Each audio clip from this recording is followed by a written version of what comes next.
तलत साहब, जिस तरह से हमने देखा कि पंजाब में एक डैंड लगा, इस्तेहकाम पाकिस्तान पार्टी वजूद में आई। अब हम यहाँ पर देख रहे हैं कि यहाँ पर भी एक बड़ी पार्टी एक बड़े नाम के साथ वजूद में आई है। पंजाब में तो हमने देखा है कि इलेक्टेबल्स को हमेशा वोट पड़ा है, इलेक्टेबल्स की सियासत रही है। क्या माजी में हमें कोई ऐसी मिसालें मिलती हैं केपी के हवाले से कि वहाँ पर भी ऐसा हुआ हो, या अगर नहीं तो आप क्या देख रहे हैं, फ्यूचर कैसा हो सकता है? देखिए, अब पेशीन गोई करना तो मेरे ख्याल में मुमकिन नहीं है, लेकिन नदीम ने जो नुकता उठाया वो है बड़ा दिलचस्प। इसमें मैं सिर्फ एक नया जाविया ऐड करना चाहूंगा बहस को जरा आगे बढ़ाने के लिए।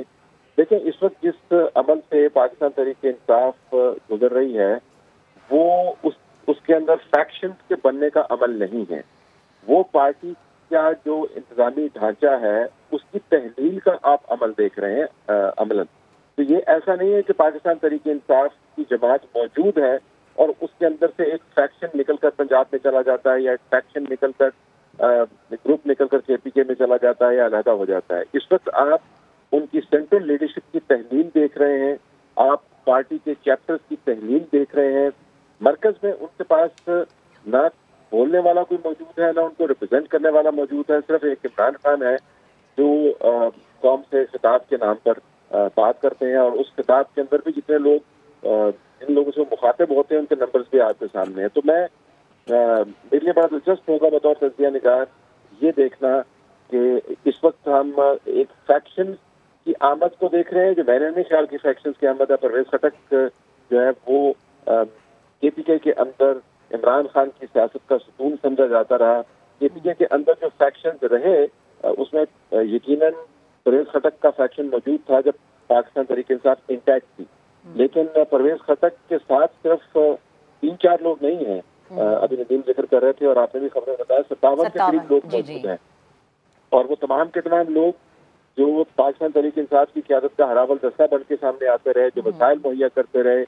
जब उनका लीडर केपीके के अंदर आया तो उसके लिए मुर्गियां, दुम्बे, गोश्त, उसके लिए बाकायदा एक बादशाहों वाला इंतजाम करते रहे। यानी ना सिर्फ ये कि सियासी तौर पर उसको सपोर्ट करते रहे, बल्कि जाती तौर पर भी उसकी तस्कीन का बंदोबस्त करते रहे। तो ये वो लोग हैं।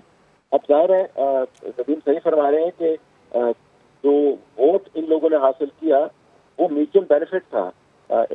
जो पीटीआई की क़यादत है उसको बेनिफिट था कि ये लोग उनके साथ हैं, और इनको ये बेनिफिट था कि उस क़यादत का वोट इनके साथ है। लेकिन अब मुझे लगता है कि पाकिस्तान तहरीक-ए-इंसाफ बतौर एक जमात के आपको मुकम्मल तौर पर डिसॉल्व होती हुई नजर आती है, जो पाकिस्तान मुस्लिम लीग नून के साथ नहीं हुआ। पाकिस्तान मुस्लिम लीग नून को 2018 से पहले लोगों ने छोड़ा, साउथ ब्लॉक ने छोड़ा, बलूचिस्तान से उनकी पार्टी गई, लेकिन उनका जो होम बेस है वो इंटैक्ट रहा। इस केस के अंदर पाकिस्तान तहरीक-ए-इंसाफ का दो होम बेस थे। पंजाब, उसके अंदर आपने देख लिया कि किस बड़े पैमाने के ऊपर इनखला हुआ है, और वहां पर इनके पास अब बंदा ही कोई नहीं रह गया जिसको ये टिकट देंगे या जो टिकट लेने को तैयार होगा। आप देखिएगा आने वाले दिनों में ये भी खबर चलेगी। और केपीके के अंदर जो उनका दूसरा बैस्टियन था वहां पर आपको इतना बड़ा झटका लगा। तो ये बड़ा दिलचस्प होगा देखना कि आया कि 2018 का नून लीग वाला रिपीट होने वाला है या इससे आगे की बात है। मुझे वैसे लगता है फिलहाल जो मालूमात है ये आगे की बात है। ये पार्टी के अंदर फैक्शनलिज्म नहीं हो रहा, ये पार्टी तहलील होती हुई नजर आ रही है। उस वक्त जब इनका लीडर हमें बता रहा है कि पहले जमाने में वो आलू वाली बिरयानी खाता था और आजकल वो आलू के बगैर बिरयानी खाता। सही। तलत साहब आपका कमेंट आ गया। तलत साहब आपकी जानिब आते हैं। अभी हमने देखा कि पीटीआई पार्लियामेंटेरियन का वजूद आता है, मार्ज वजूद में आती है, वो बनती है ये पार्टी। इससे पहले इस्तेहकाम पाकिस्तान पार्टी भी वजूद में आई है। सर, अभी भी कुछ लोग हैं, जैसे मुनीब भी फरमा रहे थे कि बड़े सब्र के साथ, बड़े हौसले के साथ पीटीआई के साथ जुड़े हुए हैं। तो क्या मजीद कोई नई पार्टी का क़याम अमल में आ सकता है आगे? मुझे लगता है कि आज़ाद उम्मीदवारों की तादाद बढ़ेगी। अब पार्टियां जो तो बननी थी वो तो बड़ी पार्टियां बन गई। ठीक है। ये मुमकिन है कि कोई साउथ के अंदर से भी और छोटा मोटा ब्लॉक मिल जाए, या आपको केपीके के अंदर ये जो तमाम लोग इस में आए हैं, परवेज खटक साहब को जो नाम मैंने देखे हैं, जो चेहरे तस्वीर के जरिए सामने आए हैं, ये जो वैली के अजला है जिसके अंदर नशेरा है, मर्दान है, चरसता है, सवाती है, पेशावर है, इन अजला से इनका ताल्लुक ज्यादा है। जो अप नॉर्थ है, जो मालाकंड डिवीजन की साइड है, या डाउन साउथ है जिसके अंदर पीआई खान के इलाके हैं, वहां से अभी आवाजें आना बाकी हैं। तो ये ऐन मुमकिन है कि वहां से आपको आजाद उम्मीदवार जो है वो अलहदा होते हुए नजर आए, किसी तादाद में, अगर नहीं तो आम तादाद में यकीनन। लेकिन देखिए अभी ये दोनों नुकते बड़े जरूरी है डिस्कस करना। एक तो नदीम ने कहा वोटर मोबिलाइजेशन का, और दूसरा मुनीब ने किस तरह इस्तेमाल की ताश के बिखरे हुए पत्तों का। और ये दोनों नुकात बड़े अहम है। देखिए वोटरों को मोबिलाइज करने के लिए हम सब इलेक्शन कवर करते हैं, आपको एक पूरा इंतखाबी और सियासी ढांचा चाहिए। इनकलाब लाने के लिए भी इंतखाबी और पार्टी का ढांचा चाहिए। ये लोगों के जहन में है कि बैठ के कोई बिरयानी की बातें करे और खाने की बातें करे और ट्वीट करे और नारे लगाए और इनकलाब आ जाए। इनकलाब ऐसे नहीं आते। पाकिस्तान से अगर आप हट के देखें तो किसी भी मुल्क के अंदर जहाँ पर किसी भी क़यादत ने अपने वोटर्स को, वर्कर्स को मोबिलाइज किया है, तो उसने पार्टी स्ट्रक्चर के ऊपर और वसाइल के ऊपर इंतजार किया है। आप लेनिन को देख लें, आप ट्रस्ट को देख लें, चे गुवेरा को देख लें, आप कैस्ट्रो को देख लें, आप माओ ज़ेडुंग को देख लें। हालिया दिनों में अगर आपने देखना है तो आप ट्रंप की मिसाल ले लें। ट्रंप ने अगरचे जाती ताल्लुक की बुनियाद पर लोगों को फसाद के ऊपर माइल किया, जिसको वो इनकलाब कहता है, लेकिन उसके पीछे पूरी रिपब्लिकन पार्टी के रिसोर्सेज मौजूद थे, पूरा इंफ्रास्ट्रक्चर मौजूद था। अगर आपने सस्ताइयों का जिक्र करना है तो उसके अंदर भी हिटलर और मुसोलिनी को देखें, वो सिर्फ नारे के जरिए लोगों के सामने नहीं लाते थे, उनके पास पूरा स्ट्रक्चर मौजूद था जो हर मोहल्ले के अंदर और हर गली के अंदर था। अब उस स्ट्रक्चर को चलाने वाले जब छोड़ के चले जाते हैं तो फिर वोटर को मोबिलाइज कैसे किया जाएगा, ये बहुत बड़ा सवालिया निशान है। और जो ताश के बिखरे हुए पत्तों का इस्तारा है वो बड़ा जरूरी है।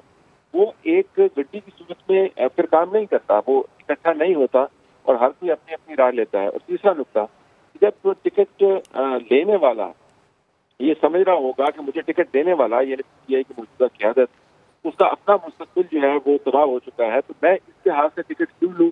और टिकट लेकर अगर मैंने इंतखाब जीत भी लिया किसी भी वजह से, तो मेरा अगले 5 साल तो कोई रास्ता बनना नहीं है। तो भाई मैंने उस जीत को क्या सर में मारना है? इलेक्शन के अंदर मैंने 5 करोड़ रुपया लगाना है, 10 करोड़ रुपया लगाना है। मैं क्यों एक हारे हुए इलेक्शन का टिकट लूँ, या बड़ी हार के अंदर से अपनी जीत को मैं कब तक पीटता रहूंगा? मेरा वोटर मुझसे नाराज हो जाएगा। ये बहुत बड़ी बड़ी कंसिडरेशन है। तो इस वक्त जिस अमल के ऊपर हम फोकस कर रहे हैं उसके बड़े दूरदर्श नतीजे निकलने वाले हैं पाकिस्तान तहरीक इंसाफ बतौर जमात के लिए। सही, ठीक है, साथ ही रहेगा। मुनीब फारूक, आपकी जानिब आना चाहूंगी। एक बड़ा वोट बैंक था यकीनी तौर पर पीटीआई का। अब इसी से दो पार्टियां हम देख रहे हैं कि स्प्लिट हुई हैं और दोनों बड़ी जमातें कहला रही हैं, क्योंकि जो लीड करने वाले हैं, जो लीडर्स हैं, वो इस वक्त हम देख रहे हैं कि बड़े लीडर्स हैं, वो एक नामवर हैं और वो मतलब एक मजबूत कैंडिडेट के तौर पर सामने आ रहे हैं। अब नून लीग के लिए कितना टफ टाइम है? नदीम मलिक साहब, आप जवाब दीजिएगा। मुनीब फारूक साहब हमारे साथ मौजूद नहीं है। दोबारा आप सवाल दोहरा दें। मैं सवाल ये जानना चाह रही हूँ कि जिस तरह से भी हमने देखा कि जो पार्टियां वजूद में आई हैं, तगड़ी पार्टियां, इसको हम यकीनी तौर पर कह सकते हैं, क्योंकि एक बड़ा वोट बैंक था पीटीआई का और उसी पार्टी से ये दोनों जमातें अब स्प्लिट होकर आई हैं। नून लीग को भी हर्डल्स होंगे आगे अब इलेक्शंस में? जिस तरह से हम देख रहे हैं कि दोनों पार्टियां इमर्ज हो रही हैं, तो अब नून लीग को भी तगड़ी मेहनत करना पड़ेगी। देखिए कि नून लीग के लिए सबसे पहला टेस्ट तो ये है कि नवाज शरीफ वापस आके तो कैंपेन कब स्टार्ट करते हैं। ये तो सबसे पहला उनका टेस्ट है, क्योंकि शहबाज शरीफ की कैंपेन के ऊपर नून लीग पंजाब नहीं जीत सकती, ये बड़ी क्लियर बात है। पंजाब के अंदर बहुत ज्यादा जो पॉपुलर सपोर्ट थी वो इमरान को रिसेंटली हासिल हो गई थी, खासतौर पर 10 अप्रैल 2022 के बाद से इमरान खान पंजाब में बहुत ऊपर गए थे। लेकिन अब सिचुएशन एक और सिचुएशन है।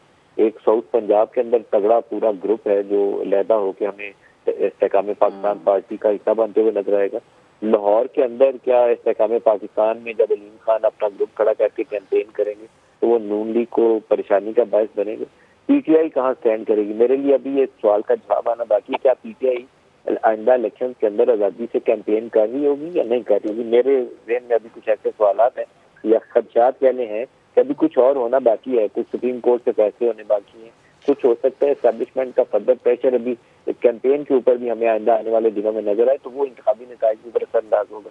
वो चीजें जब सामने रखेंगे तो फिर पंजाब के ऊपर सूरत वाज़ेह होती है। नदीम मलिक साहब, कैंपेन चलाने की इजाजत भी होगी पीटीआई को, नहीं होगी? देखिए, ये तो पार्टी अगर इलेक्शन में रजिस्टर्ड है और उसके ऊपर कोई कदगन नहीं आएंगे और कानूनी, तो फिर तो उसको सीधे तरीके से तो रोकना आसान काम नहीं होगा। फिर वो वही काम होगा कि वो चोरी छुपे बंदा उठा लिया या उसको जेल में डाल दिया।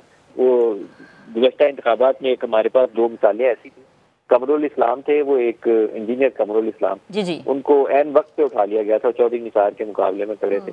ये हमारे पिंडी वाले हल्के से थे, वो अब्बासी साहब, उनको इलेक्शन की रात में वो एक कोई एफिडीन का केस था, उसमें उठा लिया गया था। तो ये पाकिस्तान में ये चीजें माजी के अंदर मिसालें मौजूद है। तो आपको ये इस तरह की हरकतें दोबारा होती हुई नजर आए तो इससे परेशानी और हैरत का इजहार न करिएगा। ये पाकिस्तानी इलेक्शन इसी तरीके से होते हैं। लेकिन नून लीग के लिए एक कमजोरी यह है कि नून लीग पंजाब के बाहर कहीं एडजस्ट नहीं करती। केपी के अंदर एक मखसूस बेल्ट है जिसके अंदर ये चंद एक सीटें निकालते हैं। बलोचिस्तान डिवाइडेड मैंडेट होता है, 2-2 3-3 से ज्यादा किसी को सीट नहीं मिलती। और आप सिंध में चले जाएं तो वहाँ नॉन एग्जिस्टेंट है, पीएमएल कैंपेन भी नहीं करती वहाँ पे। तो ये एक कमजोरी है। अगर पंजाब में पीएमएलएन अच्छे से परफॉर्म नहीं करती तो बाकी सूबों में उसकी स्ट्रॉन्ग प्रेजेंस मौजूद नहीं है। तो मरकज के अंदर हुकूमत साजी का अमल जो है वो बजाय सिवाय इसके कि 3-4 ग्रुप मिल जाए आपस में, और कोई सादा और आसान नुस्खा तो मेरी समझ में नहीं आता। और ये सिनारियो अच्छा नहीं होगा। जमहूरी एक मुस्तहकम निज़ाम के लिए तो मुनासिब ही होता है कम से कम एक पार्टी सादा अक्सरियत जरूर लेकर आए। और वो सादा अक्सरियत कोई जमात कैसे लेगी इस सिनारियो के अंदर, तो मेरे लिए कहना बड़ा ही मुश्किल है। जी सही, ठीक है।